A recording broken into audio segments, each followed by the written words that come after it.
This is Michael Patrick Leahy. I want to say a few words about our friends at DT McCall's.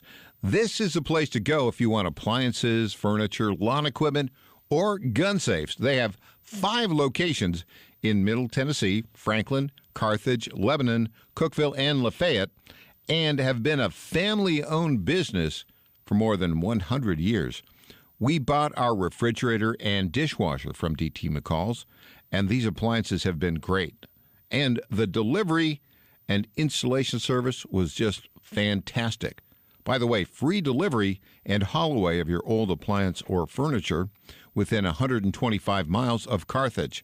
And DT McCall's is one of the top 10 dealers of Cub Cadet lawnmowers in the country. And don't forget, you can get your Liberty gun safes there. That's DT McCall's on the web at dtmccalls.com.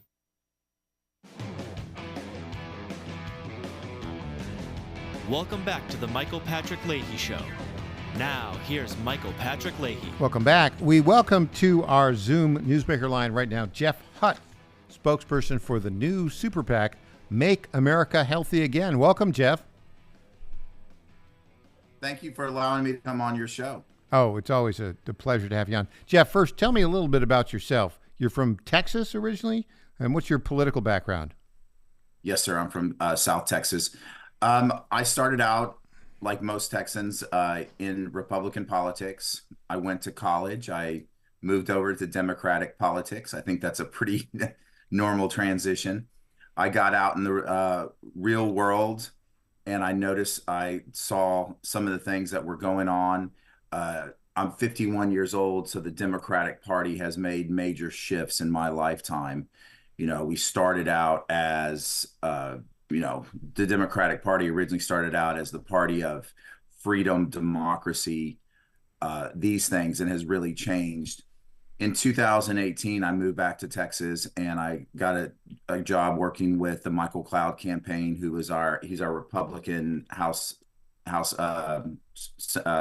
Representatives. And then I really entered local politics, county level politics and below. I spend a lot of time in Texas. We have 3 election cycles every year. We have the November, we have the primaries, and then we have May elections because we have city elections.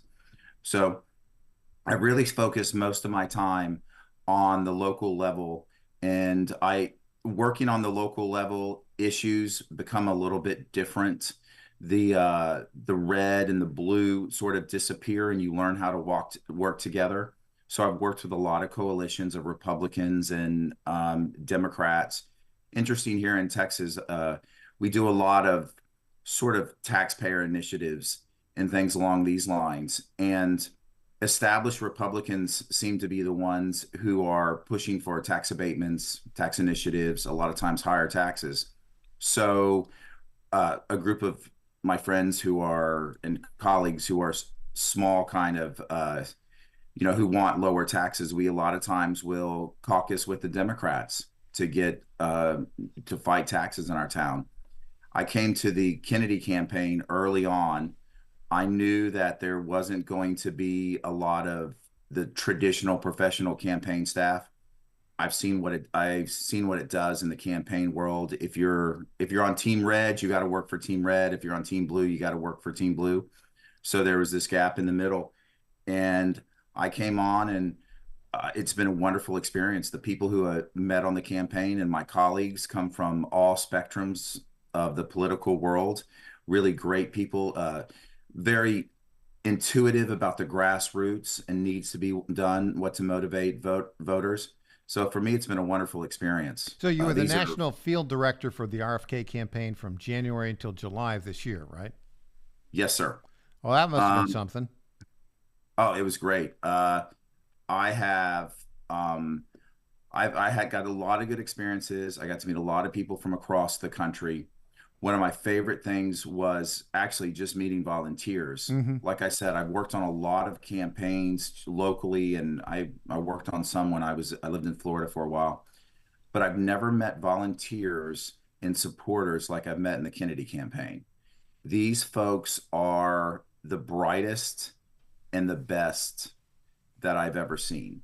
They work hard. They come from a lot of times C-level positions, executives. A lot of them are doctors. A lot of them are lawyers, and they haven't been.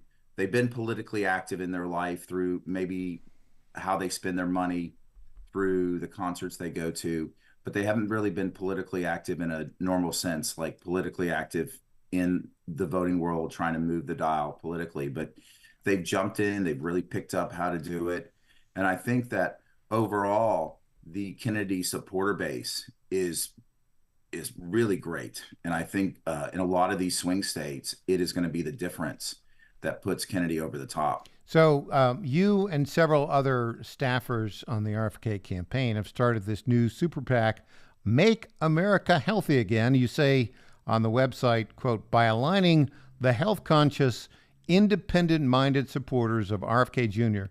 with Trump's proven ability to disrupt the status quo, MAHA, Make America Healthy Again, seeks to drive a transformative agenda. You've got 4 agenda items. I want to start with the first on the chronic disease epidemic. I'm particularly interested in how our children have really begun to suffer huge mental health problems. Tell us a little bit about the chronic disease epidemic. Well, we're talking about everything from the chronic disease we're seeing from the resulting of bad food, bad nutrition, the unhealthy lifestyles. I spoke to a gentleman the other day, and this is a good example of it. He's just now finishing a book, and he studied how corporations funded the body positive movement, and that we definitely have a problem in our country. We're one of the most unhealthy countries in the world. And you will know, we can see this by the COVID death rates. Our death rates were far, far greater than any other country. And one of the things that when I came onto the campaign and I met a lot of the volunteers and a lot of the folks, they really came out of this world from defending children's health initiatives such as this. And a lot of these folks were quiet warriors for a long time.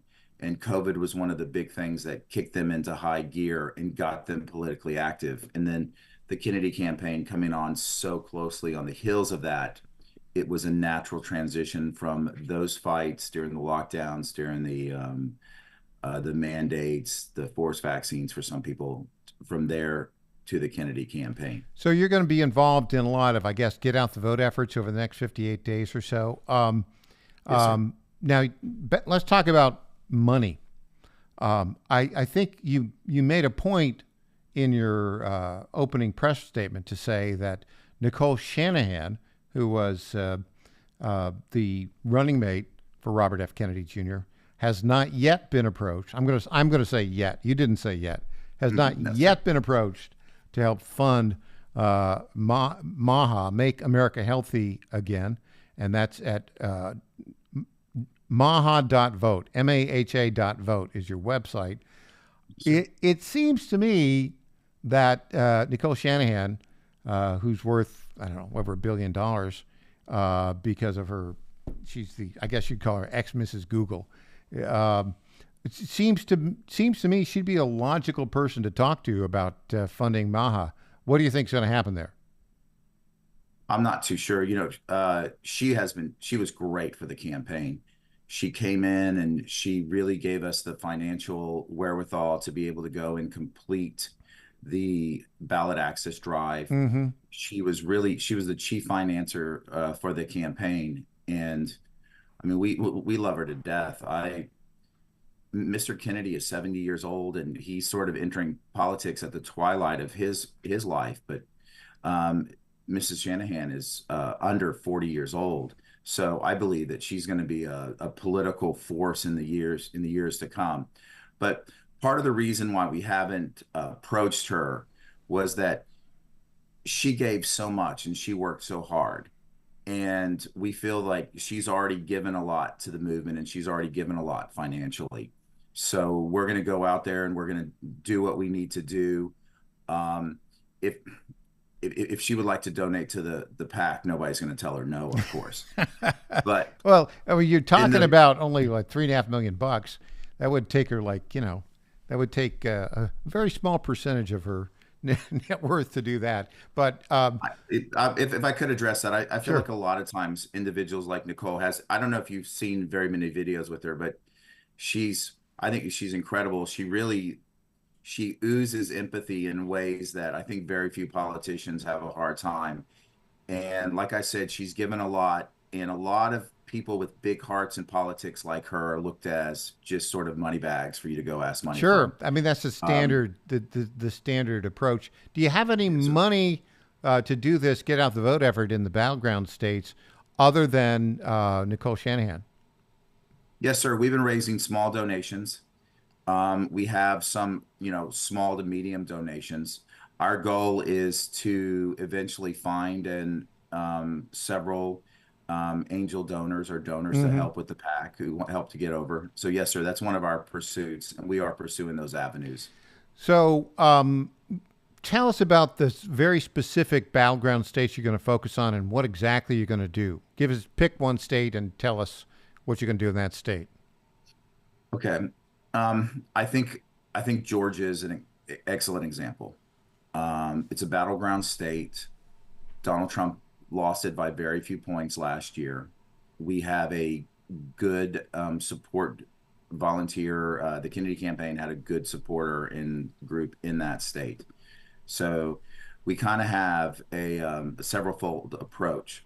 The reason that we're looking to raise money is that we're looking to do ad buys in particular counties and particular areas, suburban areas. We think that there's a group who can be swayed by the Kennedy message, and that this group is significant, that they can turn the election.